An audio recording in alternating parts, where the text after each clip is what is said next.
The Collective Rise: How Black Women Entrepreneurs Are Reshaping Business Ecosystems.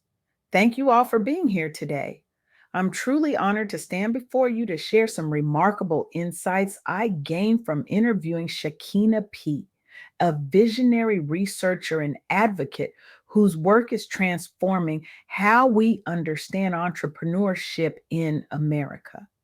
Shakina isn't just documenting business trends. She's igniting a revolution in how we perceive success, community, and innovation. Her research has opened doors for countless entrepreneurs who previously stood in shadows, and her methodologies are being adopted by major universities and think tanks nationwide. In a world of academics who theorize from a distance, Shakina immerses herself in the community she studies, building trust and uncovering truths that traditional research methods often miss. When I first spoke with Shakina, I expected our conversation to follow familiar paths about barriers and challenges. Instead, she immediately redirected my attention to something far more compelling: a story of collective momentum and transformative growth that rarely makes headlines. The narrative we keep hearing is incomplete, Shakina told me, leaning forward with intensity in her eyes. It focused on what's broken rather than what's being built. This insight stopped me in my tracks, and it should stop you too. We've all heard the statistics about the difficulties Black women face in entrepreneurship: limited access to funding, systemic barriers, and institutional biases. These challenges are real and significant, but they're not the whole story, not even close. The real story, the one Shakina has meticulously documented through hundreds of interviews and thousands of data points, is about remarkable resilience and collective momentum. Black women aren't just overcoming obstacles, they're actively reshaping entire business ecosystems. Consider this stunning fact Shakina shared. From 2019 to 2023, Black women owned businesses saw their average revenues increase by an impressive 32.7%. This growth outpaced many other demographics and is driving systemic change that benefits future generations of entrepreneurs. But here's what makes this truly revolutionary: this acceleration isn't just about individual success, it's about building sustainable networks, mentorship pipelines, and market opportunities for others. This represents a fundamental shift in how we should think about entrepreneurial success. The traditional American narrative celebrates the lone genius, the individual who breaks through against all odds. It's a compelling story. It's also incomplete. What Shakina's research reveals is that the most sustainable and transformative business growth happens through collective effort, through building infrastructure that lifts entire communities. Let me share three key insights from our conversation that challenge conventional thinking about entrepreneurship. First, the growth of Black women owned businesses is not only rapid, but transformative. These entrepreneurs aren't just building companies, they're building infrastructures. They're creating mentorship networks and capital access programs that make it easier for the next generation to thrive. They're designing business models that prioritize community wealth alongside individual profit. Second, despite persistent disparities in funding approval rates, women receive only 45% of requested loan amounts versus 55% for men. Collective efforts have led to significant gains in both revenue growth and firm creation among Black female entrepreneurs. They're not waiting for systems to change. They're creating alternative pathways to capital through innovative partnerships, community investment funds, and cooperative financing models. And third, visibility matters profoundly. As more success stories emerge, they inspire a new wave of leaders who see themselves reflected at every stage, from startup launches to industry leadership. This representation fosters innovation across sectors like technology, wellness, education, and social impact. It creates what Shakeena calls possibility models that expand what young entrepreneurs believe they can achieve. Now, let me bring these insights to life through three remarkable stories Shakeena shared with me. The first is Savitri Wilson, founder of Resilia, a technology company providing solutions specifically designed for nonprofits.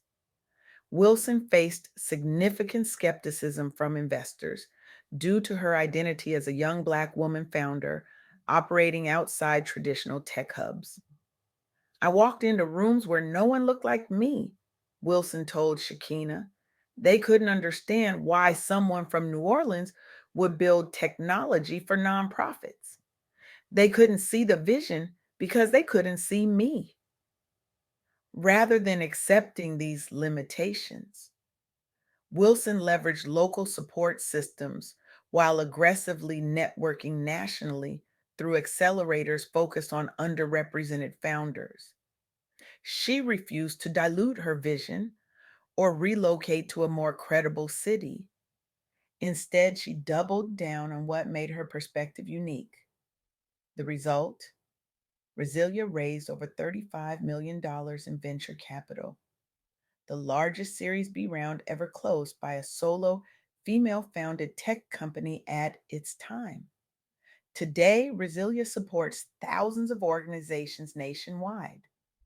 But what's truly significant about Wilson's journey isn't just her personal success, it's how she demonstrated that ecosystem building around overlooked communities can drive both social impact and economic returns. Wilson's prior experience running her own consulting firm gave her unique insights into nonprofit pain points.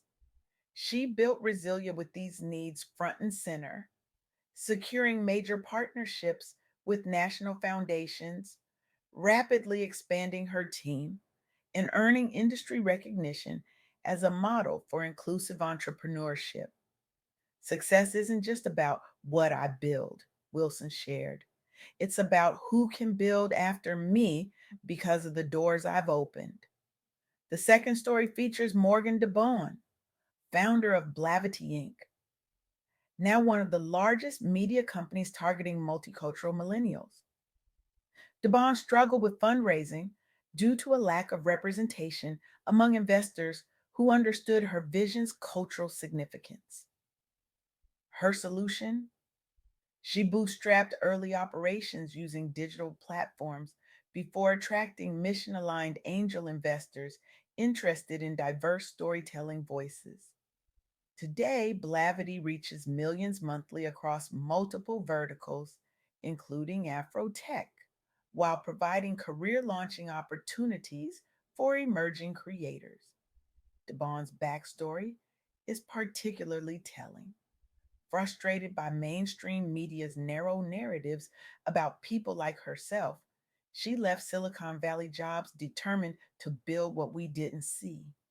She has since raised over $12 million, dollars, expanded into events and conferences, supporting diverse talent pipelines, and been recognized as an influential voice shaping culture both online and offline.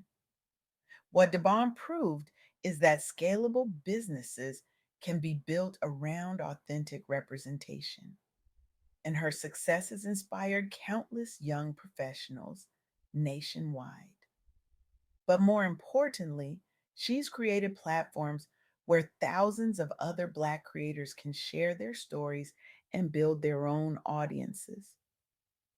I'm not just building a company, DeBon explained to Shakeena. I'm building infrastructure for a generation of voices that deserve to be heard. The third story Shakeena shared with me is perhaps the most powerful. B. Dixon created the Honey Pot Company After struggling personally with health issues underserved by mainstream products marketed toward white consumers, Dixon faced racialized backlash online after securing national retail deals. She also encountered difficulty accessing early stage investment capital compared with non minority peers. But rather than compromising her vision, Dixon built brand loyalty via grassroots marketing targeting overlooked communities. She leveraged positive press coverage when major retailers picked up her products despite controversy or bias driven pushback. The results speak volumes. The Honey Pot Company became the first plant based feminine care line sold nationally at Target. The company expanded distribution rapidly following viral moments and secured additional venture capital backing once proof of concept was undeniable. Dixon's background as a pharmacy technician helped inform product formulation tailored specifically towards unmet needs within marginalized populations.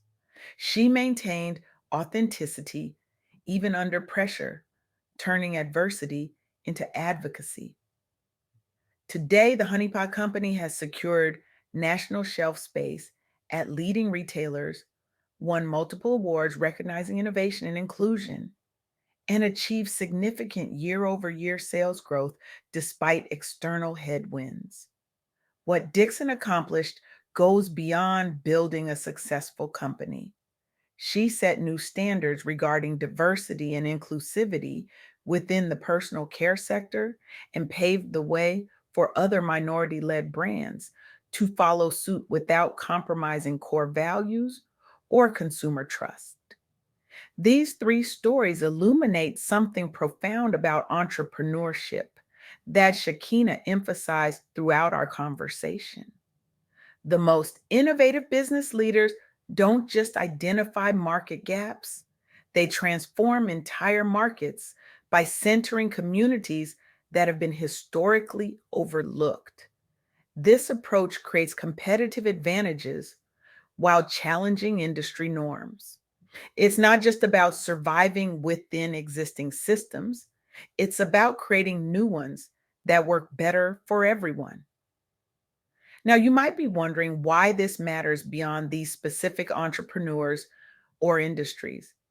The answer lies in how we think about progress itself. For decades, we've operated under the assumption that success in business means assimilating into existing structures, playing by established rules, even when those rules weren't designed with everyone in mind. What Shakina's research reveals is that the most transformative growth happens when entrepreneurs reimagine the rules entirely. This isn't just relevant for Black women entrepreneurs, it's relevant for anyone who cares about innovation, economic growth, and creating more equitable systems. When we expand our definition of what successful entrepreneurship looks like, when we value collective advancement alongside individual achievement, we unlock new possibilities for everyone. We create more resilient economies, more innovative products, and more inclusive workplaces. As Shakina told me, the question isn't whether Black women can succeed in business, they already are. The question is whether the rest of us are paying attention to what they're building and what we can learn from their approach. So I challenge you today, look beyond the conventional narratives about entrepreneurship. Seek out and support businesses that are building collective infrastructure, not just individual success. Invest in founders who see market gaps that others miss because of their unique perspectives and experiences. If you're an investor, examine your portfolio. How many of your investments are led by Black women? If the answer is none or few, you're missing tremendous opportunities for returns and impact. If you're an entrepreneur, ask yourself, Am I building something that creates pathways for others, or am I focused solely on my own advancement? If you're a consumer, look at where you spend your dollars. Are you supporting businesses that are transforming industries through inclusion and innovation? The future of business isn't just about technological disruption, it's about human connection, community advancement, and collective prosperity. Black women entrepreneurs are showing us what this future looks like. The question is, will we have the wisdom to follow their lead? I urge you to leave here today with more than inspiration. Leave with a commitment to action. Because the most powerful way to honor the work of visionaries like Shakeena and the entrepreneurs she studies isn't through admiration, it's through participation in the transformation they're creating. Thank you